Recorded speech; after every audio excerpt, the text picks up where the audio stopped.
ইরানে চালানোর প্রস্তুতি শেষের কাছাকাছি আছে যুক্তরাষ্ট্র। এবার দেশটির ইরানে হামলা চালাবে বলে ধারণা করছে দখলদার ইসরায়েল। তবে মার্কিন প্রেসিডেন্ট ডোনাল্ড ট্রাম্প এ নিয়ে এখনো চূড়ান্ত সিদ্ধান্ত নেননি। রোববার এ তথ্য জানিয়েছে ইসরায়েলি সংবাদ মাধ্যম চ্যানেল 12। তারা বলেছেন, হামলার পর ইরান যে পাল্টা হামলা চালাবে সেটিরও প্রস্তুতি নিচ্ছেন মার্কিন সেনারা। সংবাদ মাধ্যমটি আরও বলেছে, মধ্যপ্রাচ্যে রণতরী যুদ্ধ বিমান সহ অন্যান্য যুদ্ধাস্ত্র মোতায়েন যুক্তরাষ্ট্রের আর কয়েকদিন সময় লাগবে। চ্যানেল 12 জানিয়েছে, গত 8 মাসের মধ্যে মধ্যপ্রাচ্যে এবারই সবচেয়ে বড় সেনা ও যুদ্ধাস্ত্র জড়ো করছে যুক্তরাষ্ট্র, যার মধ্যে রয়েছে রণতরী USS Abraham Lincoln, guided missile destroyer and cruiser. এর সঙ্গে আছে ফাইটার স্কোয়াড্রন সহ এবং বাড়তি আকাশ ও মিসাইল প্রতিরক্ষা ব্যবস্থা।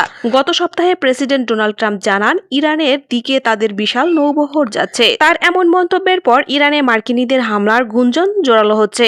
যদিও ট্রাম্প বলেছেন তিনি এসব যুদ্ধাস্ত্র ব্যবহার করতে চান না, এর বদলে ইরান সরকারের সঙ্গে সংলাপ চান। জীবনযাত্রার ব্যয় বৃদ্ধি নিয়ে গত 28 ডিসেম্বর ইরানে বিক্ষোভ শুরু হয়, যা অল্প সময়ের মধ্যে সরকার বিরোধী সহিংস বিক্ষোভের রূপ নেয়। বিক্ষোভ দমনে কঠোর ব্যবস্থা নেন ইসরায়েলের নিরাপত্তা বাহিনী। মানবাধিকার সংস্থাগুলোর তথ্য অনুযায়ী নিরাপত্তা বাহিনীর গুলিতে প্রায় 4000 মানুষ নিহত হয়েছেন। ট্রাম্প বিক্ষোভ চলার সময় হুমকি দিচ্ছিলেন ইরানের হামলা চালাবেন, কিন্তু পরবর্তীতে তিনি জানান ইরান হত্যা বন্ধ করে দেওয়ায় হামলার পরিকল্পনা থেকে তারা সরে এসেছে। ইসরায়েলের হোম ফ্রন্ট কমান্ড সাধারণ ইসরায়েলের যে নির্দেশনা দিয়েছিল সেটি পরিবর্তন করেনি, কিন্তু যদি পরিস্থিতি পরিবর্তন হয় তাহলে নির্দেশনার পরিবর্তন আনা হবে। ইরানের বিপ্লবী গার্ড হুমকি দিয়েছে, এবার তাদের উপর ছোট বা বড় হামলা চালানো হোক না কেন সেটিকে তারা সর্বাত্মক যুদ্ধ হিসেবে বিবেচনা করবে।